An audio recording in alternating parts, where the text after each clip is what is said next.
Sir ಈಗ ಪ್ರಜ್ವಲ್ ಅವರು ವಿದೇಶಕ್ಕೆ ಹೋಗಿದ್ದಾರೆ, ಬಿಜೆಪಿ ಅವರು ಅವ್ರಿಗೆ ಕೆಲವು ಜನ ಹೆಲ್ಪ್ ಮಾಡಿದಾರೆ ಅಂತ ಸರ್. ವಿದೇಶಕ್ಕೆ ಹೋಗ್ತಾರೆ, ಹೆಂಗ್ ಕಳಿಸಿದ್ರು ಸರ್ ಅವ್ರನ್ನ ವಿದೇಶಕ್ಕೆ ಹೆಂಗ್ ಹೋದ್ರು ಸರ್?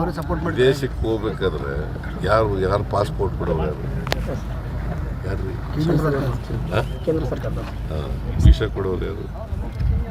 ಇವ್ರಿಗೆ ಗೊತ್ತಿಲ್ಲೇ ಹುಟ್ಟೋದಾರ ಅಂದ್ರೆ ಎಲ್ಲ ಪ್ಲಾನ್ ಮಾಡಿ ಕಳಿಸ್ತಾರೆ ಅಂತೀರಿ ಸರ್? ಎಲ್ಲ ಪ್ಲಾನ್ ಮಾಡಿ ಕಳಿಸಿದ್ರು. ದೇವೇಗೌಡರೆ ಪ್ಲಾನ್ ಮಾಡಿ ಕಳಿಸಿದ್ರು ವಿದೇಶಕ್ಕೆ.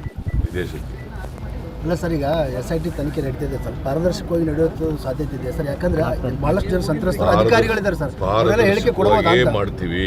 ಇಲ್ಲ ಸರ್, ಸಂತ್ರಸ್ತರು ಬಹಳಷ್ಟು ಜನ ಅಧಿಕಾರಿಗಳಿದ್ದಾರೆ, ಅವರೆಲ್ಲ ಹೇಳಿಕೆ ಕೊಡ್ಬೋದಾ ಸರ್? ಗೊತ್ತಿಲ್ಲ, ಇನ್ವೆಸ್ಟಿಗೇಷನ್ ಮಾಡಲಿ. ಈಗ ನಾನೇ ಎಲ್ಲನೂ ಉಚಿತವಾಗಿ ಆಗ್ಬೋದು ಹಂಗಾಗ್ಬೋದು ತನಿಖೆ ಮಾಡೋಕ್ಕಾಗಲ್ಲ. ಸೊ ತನಿಖೆ ಮಾಡಲಿ. ನಾವು SIT ಮಾಡಿದ್ದೀವಿ, ನಾವು ರಾಜಕೀಯವಾಗಿ ಇಂಟರ್ಫಿಯರ್ ಆಗಕ್ಕೆ ಹೋಗಲ್ಲ. SIT ಏಜೆನ್ಸಿ ಏನಿದೆ ಅದಕ್ಕೆ ಇಂಟರ್ಫಿಯರ್ ರಾಜಕೀಯವಾಗಿ ಬಳಸ್ಕೊಳ್ಳೋಕ್ಕೆ ಪ್ರಯತ್ನ. ಸೊ ತನಿಖೆ ಮಾಡಲಿ, ಕಾನೂನು ಪ್ರಕಾರ ತನಿಖೆ ಮಾಡಲಿ, ಸಾಕ್ಷಿ ಏನಿದೆ ಅದ್ರ ಮೇಲೆ ಶಿಕ್ಷೆ ಮಾಡತಕ್ಕಂಥ ಕೆಲಸ ಮಾಡಿ.